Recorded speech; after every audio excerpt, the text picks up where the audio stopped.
Our guest today is a candidate for mayor of the city of Chicago. He is serving his second term, his second four-year term, as alderman of the Second Ward. Our guest today earned his undergraduate degree in political science at the University of Illinois, where he also served as student body president. He earned his law degree from Northern Illinois University. Ladies and gentlemen, please welcome back to the City Club of Chicago, Alderman Bob Fioretti. Alderman.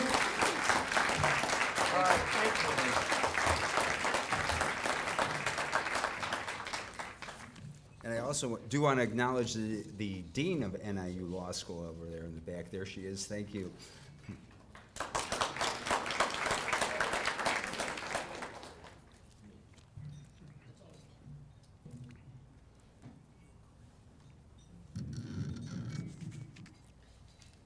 Thank you for those kind remarks, Jay, as always. I'm Bob Fioretti, and I'm happy to be here with you today. I firmly believe our city leadership has lost its way, and I'm delighted to share with you my vision of putting it back on the right path. And it's a vision about which I'm genuinely excited. As an alderman for the last 8 years and now a mayoral candidate, I talk to people every day. I talk to city workers, I talk to parents, I talk to my constituents on ward night, and every single day on the campaign trail. And I speak with people in every neighborhood around the city. People are always telling me what they want for this city. What they want for the city and not what they're against. It's in our DNA to be aspirational. And this campaign should be about what we want for our city, the city we all love. That's why I'm running for mayor. Chicago has been moving in the wrong direction for some time, and it's gotten worse in the last 4 years. The opportunity is there to do great things, and we need new leadership to take us in a new direction. Meanwhile, for a small percentage of big-time campaign donors and other members of the wealthy elite, life looks great. But for a lot of us out there, these have been very tough times. Elected officials will acknowledge the ever-widening disparity in our city. What they won't talk about is what they've done to alleviate in their time in office. You can't claim just to discover this problem in a 2015 year election as it draws near. I know many of you know I grew up in Roseland, and I'm a lifelong Chicagoan. My father was an Italian immigrant, and my mother was a second-generation Polish. They worked hard knowing that their efforts would help lead me to a better life. Their sweat and their sacrifice allowed me to get an education.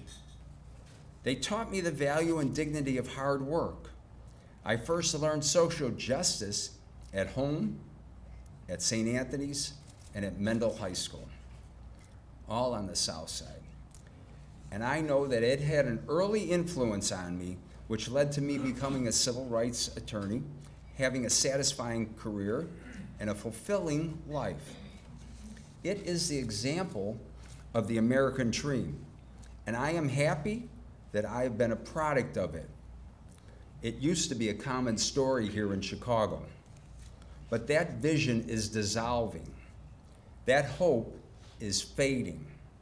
Parents no longer expect a better and better life for each generation. I want every Chicagoan to have that expectation again. It is for those reasons and those people I got into civil rights law.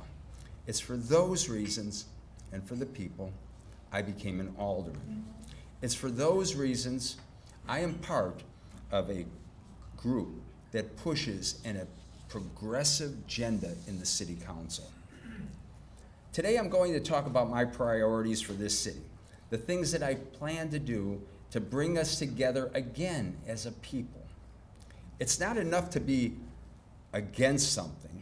in order to move this city in the right direction, you have to be for something. We need a vision. My vision is a city with safe streets and strong neighborhoods. One Chicago, united, that represents all people in all communities.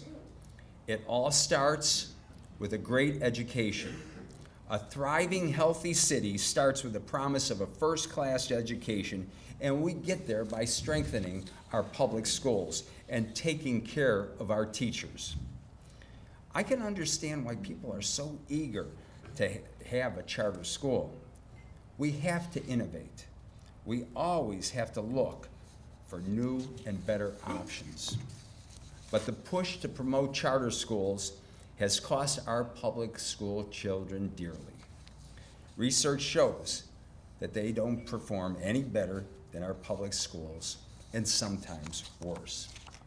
And they have the advantage of picking our best students.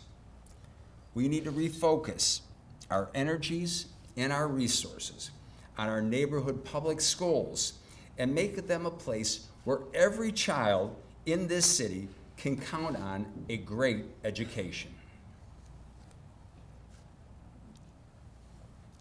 I've called for a moratorium on charter schools to invest and refocus on the public schools.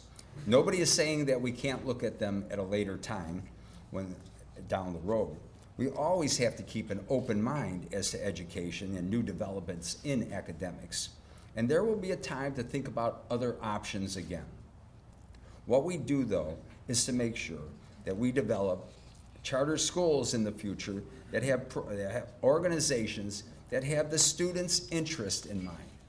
Not profits, not nepotism, not cronyism. To get a good education, to get a great education, we need a great educational system, and that requires an elected school board, something that I've been advocating for more than 8 years, longer than any other candidate in this race. It gives a voice to the people that are affected most, the parents, the teachers, and children, and it eliminates those who are appointed due to political considerations and favoritism. Chicago is the only school district in the state that does not have an elected school board making the decisions. This school board makes taxing decisions that affect all of us. And when I am mayor, I will make sure that the people have a voice and a voice to be heard. Good education leads to good jobs. While we refocus our efforts on education and to develop a strong workforce that supports economic and creates a better quality of life for our people, we must also develop job training programs that reestablish vocational education. This will help people develop skills needed here in the fastest growing sectors in our economy. Industries that give long-term promise. This means career and lifetime of opportunity, not just a job for the new. Now we need to push and continue to push for a living wage so people who start at the bottom have a chance to succeed. By 2019, $13 an hour is only pennies above poverty, and we can do more. That is why I've been an advocate for $15 an hour now, not in 2015. We must create jobs that help businesses grow, thrive in our neighborhoods, not just downtown. We need programs that help business owners and entrepreneurs in Bronzeville and in Austin, as well as in the Loop and Lincoln Park. Our city has to have programs that spread opportunity across this city, from Inglewood to Edison Park. We will develop tax-free zones for small businesses. We have vacant storefronts that pay little or no property taxes. We can do better. We can offer incentives from such as tax-free zones for 5 to 10 years that encourage clusters of small businesses to develop. This, along with community businesses where we can develop incubators, worker-owned cooperatives, and microfinancing programs so business owners can get the mentorship and the capital they need to grow and flourish. We will help bring vitality back to our neighborhoods, as well as commerce and increased safety.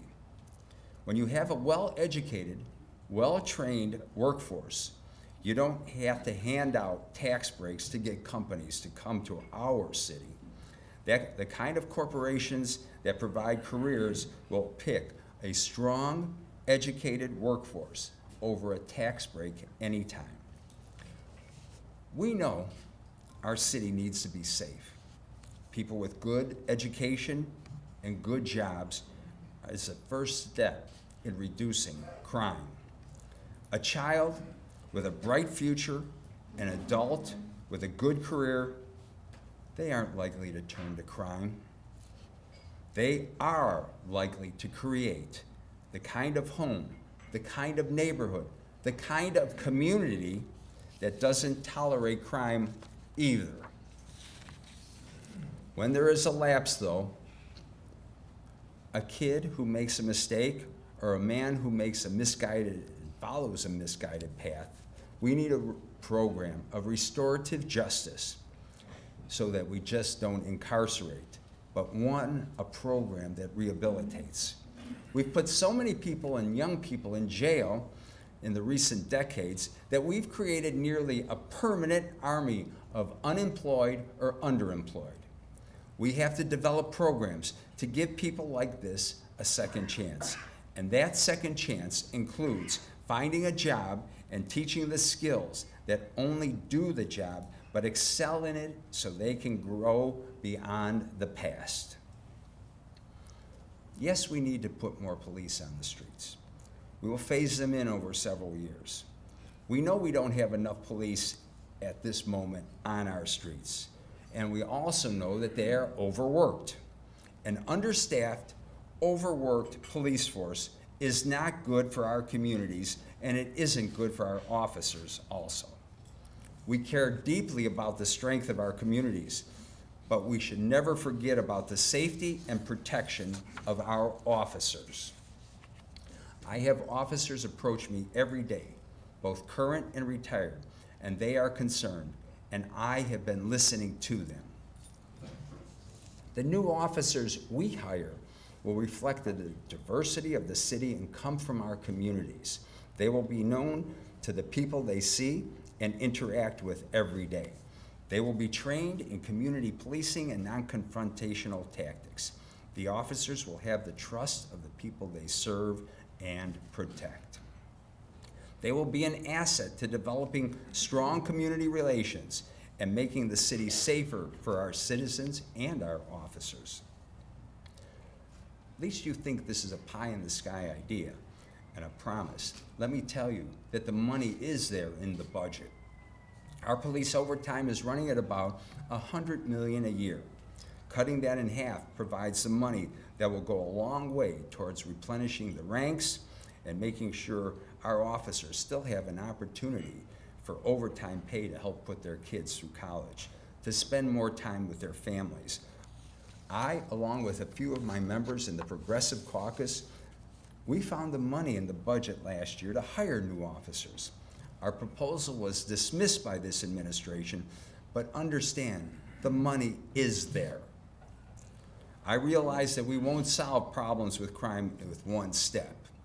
It requires a holistic approach. That includes education and jobs, and I've talked about which are so vital to our city. But it also takes basic social services. We cannot solve crime if we do not address its root causes: poverty, racism, lack of opportunities, and lack of neighborhood services. Fixing crime in our neighborhoods includes reopening our mental health clinics that serve the most vulnerable people, and so that they don't end up homeless, desperate, and eventually incarcerated. You can ask Sheriff Dart, and he says that the county jail has become the biggest mental health institution we have. This is unacceptable. More than any other budget cuts that we've made in our city, closing half of the mental health clinics is a minor short-term savings with heavy long-term costs, both in lives and in money.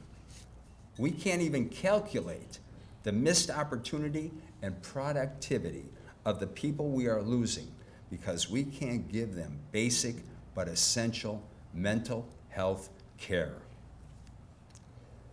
We must also fix our deeply troubled pension fund. Today, not 10 years from now, but today and not next year. A pension is a guarantee. Our scoop and toss practices have put off for today a problem for which we were going to dearly pay tomorrow. We've made a promise to a generation and generations of workers, of first responders, of people that have counted on that promise to be kept. We need to live up to every inch of those promises, and we can. In order to accomplish these goals, though, and to get our financial house in order, it's going to require a new mindset in City Hall. Revenue is on the table. Budget cuts are on the table. Ways to grow our tax base are on the table.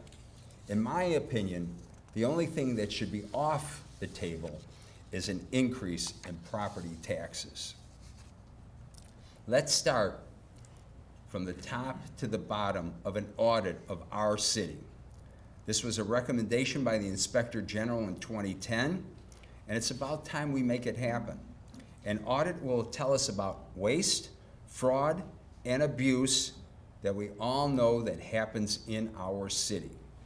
It will help us decide whether to make efficiencies like combining departments or shrinking the mayoral staff, or things like moving a comprehensive grid system for nearly all city services to cutting the unaccountable scoop and toss borrowing. We can find millions of dollars in savings, and we must. For a long time, we have put off the hard decisions for another day. This has to stop. And if we are actually considering saying Chicago is a world-class city, it must stop. As we dig ourselves out of this hole and to meet the obligations of past administrations and city councils, which have agreed to, we must have revenue on the table. It's a simple truth that we are no longer able to use accounting gimmicks like the 14-month budget fiscal year for revenue, for operations, and not meeting the end for the pension obligations.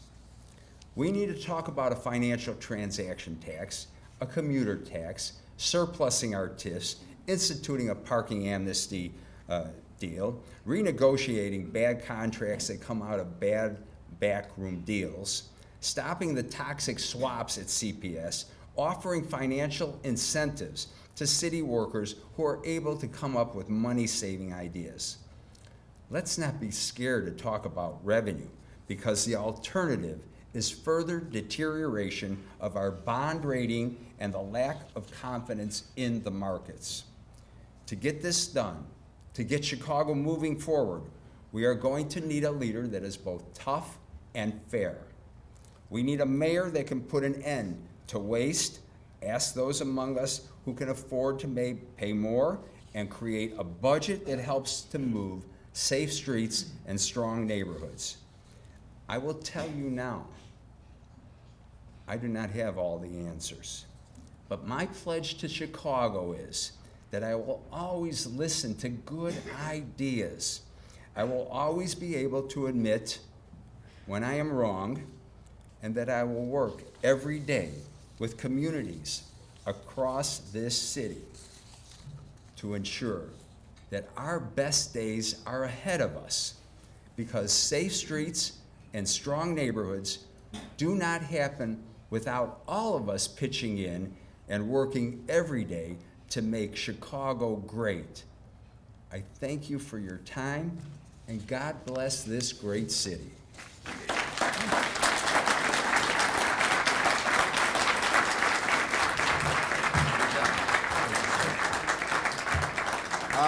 If you have questions, raise your hand there. There you go. While we're getting to questions, we do have another announcement from our leader, Jay Doherty, not David Axelrod. This guy Axelrod, you heard about him, used to be a Tribune reporter. I honestly don't know what's happened to him the last several years.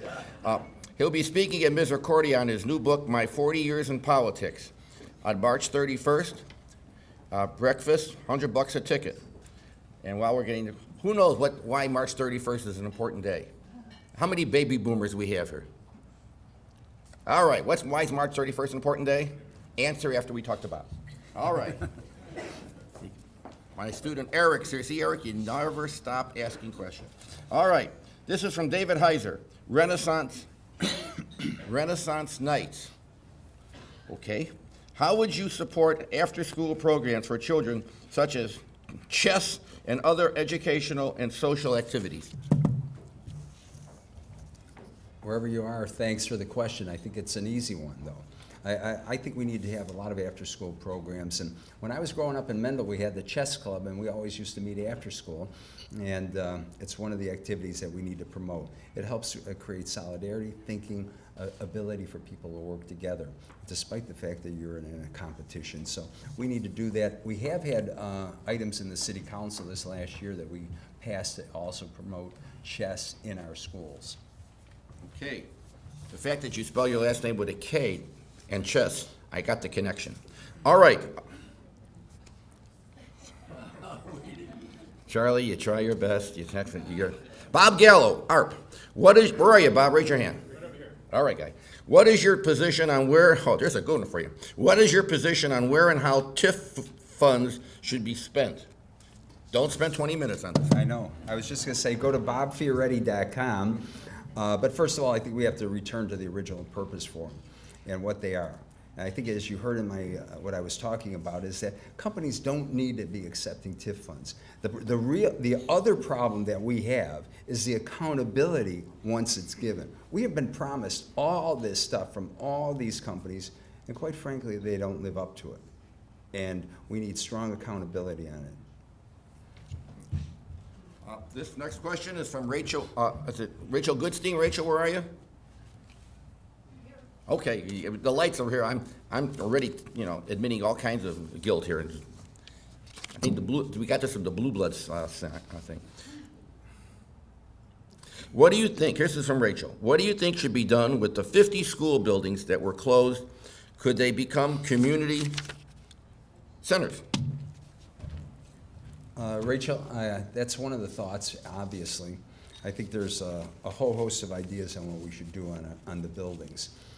From community centers, making them into some learning centers too, reopening some of them, repositioning them. The problem that we have in our public school system, and we really have to realize it when I talk about racism and poverty and inequality, is the fact that our public schools speak 190 plus languages.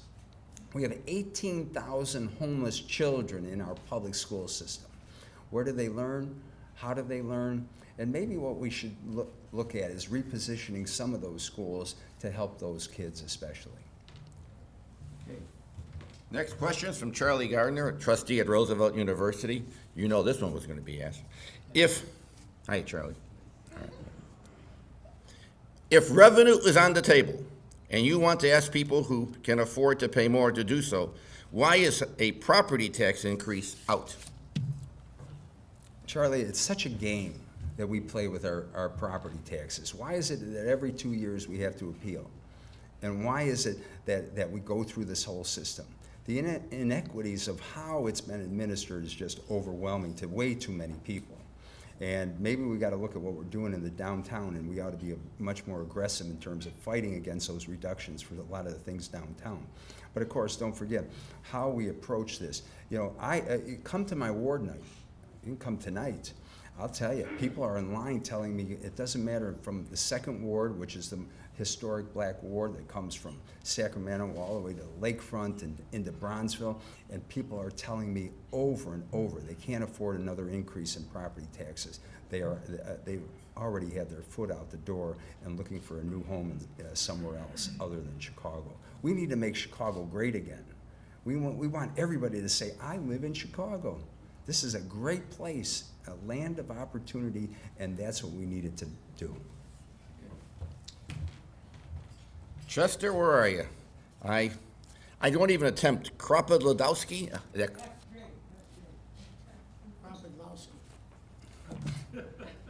an Irish name.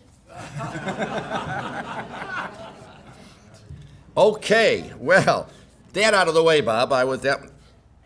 You call him Chester. He really That's responds to it. Lakeview Citizen Center Council. Many in our Lakeview community are upset about the concessions made to the Cubs as related to the renovation of Wrigley Field.